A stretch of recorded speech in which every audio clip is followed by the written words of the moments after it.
नदी, पानी, नदी, तालाब कुछ भी हो सकता है। मैं हूँ प्लास्टिक।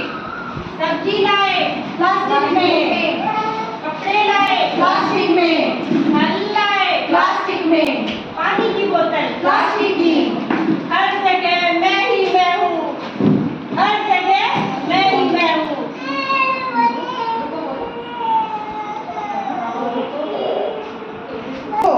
कपड़े का थैला लेकर जाओ, सामान चाहे खूब लाओ। सारे तो गायब हो गए।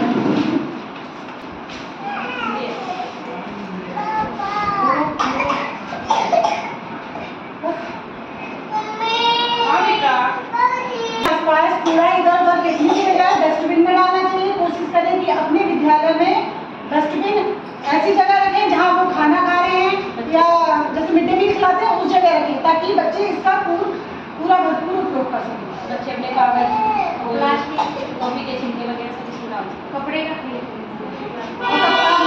है तो बाजार जाए तो कपड़े का थैला निकल जाए। चलो चलो चलो चलो। चलिए, बहुत अच्छा मैसेज।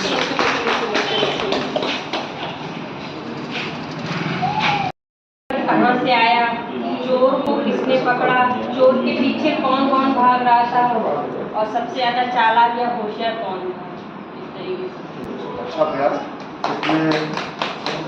प्रतिवेदन प्रस्तुत करने जा रही हूँ।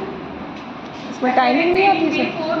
टाइमिंग नहीं आती। प्राथमिक सभा से हुआ, तत्पश्चात इंट्रोडक्शन की गतिविधि कराई गई, जिसमें प्रतिभागियों को स्वयं का परिचय न देकर अपने साथी का परिचय देना था। परिचय सत्र के दौरान मापन, मूल्यांकन और आकलन में क्या अंतर है, इस विषय पर विस्तार से चर्चा की गई। चर्चा में हमारे प्रशिक्षक श्री डॉक्टर अमित शर्मा जी द्वारा बताया गया कि एनसीएफ के अंतर्गत आकलन सतत व व्यापक होना चाहिए। इसके बाद एक मेमोरी बेस्ड टेस्ट सभी प्रतिभागियों से कराया गया, जिसमें बोर्ड पर लिखी संख्याओं को मेमोराइज करके सुनाना था, जिसमें प्रतिभागियों का प्रयास अच्छा रहा।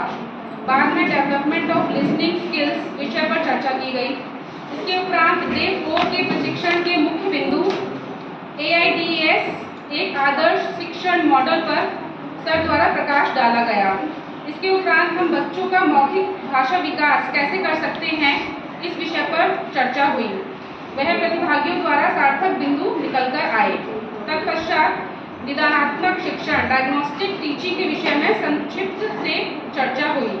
इसके उपरांत श्री संदेश सर द्वारा एक गतिविधि की गई, जिसमें 30 सेकंड में गैप करके ABCD व 30 सेकंड में ही गैप करके गिनती व इसके उपरांत 30 सेकंड के अंदर ही गैप करके ABCD में गिनती दोनों बोलनी थी, जिसका थीम था डिवीजन ऑफ अटेंशन। फिर सर के द्वारा पेडागोजी एंड एंड्रोगोजी में अंतर स्पष्ट किया गया। वह बाद में इंडियन नॉलेज सिस्टम के बारे में भी बताया गया।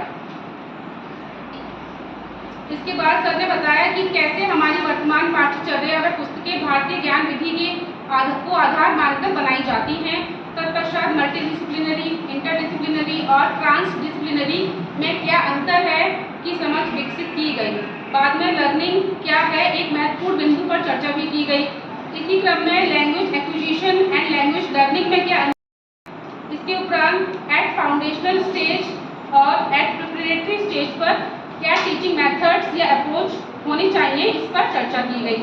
बाद में टाइप्स ऑफ क्वेश्चंस विषय पर चर्चा हुई व इसी क्रम में चोर सिपाही यात्री नामक बहुत ही रोचक गतिविधि कराई गई व गतिविधि पर आधारित भिन्न प्रकार के प्रश्नों का निर्माण किया गया। सत्र के दौरान ही सर द्वारा बहुत से इंस्पायरिंग कोट्स भी बताए गए, जैसे discussion makes a man distinct, writing makes a man perfect and reading makes a man ready. सत्र का अंतिम पड़ाव भी गतिविधियों से भरा था, जिसमें picture reading activity of hand and duck, grid for fruits name, toy and games activity आदि मुख्य थी। इसी क्रम में गाइडेड राइटिंग स्किल्स विषय पर भी चर्चा की गई। वह छात्र स्वयं का असेसमेंट कैसे करें, इस विषय पर कक्षा 3 की अंग्रेजी की टेक्स्ट बुक संतूर में दी हुई एक्सरसाइज का संदर्भ लेकर चर्चा हुई और इसी के साथ दिवस 4 का समापन हुआ। धन्यवाद।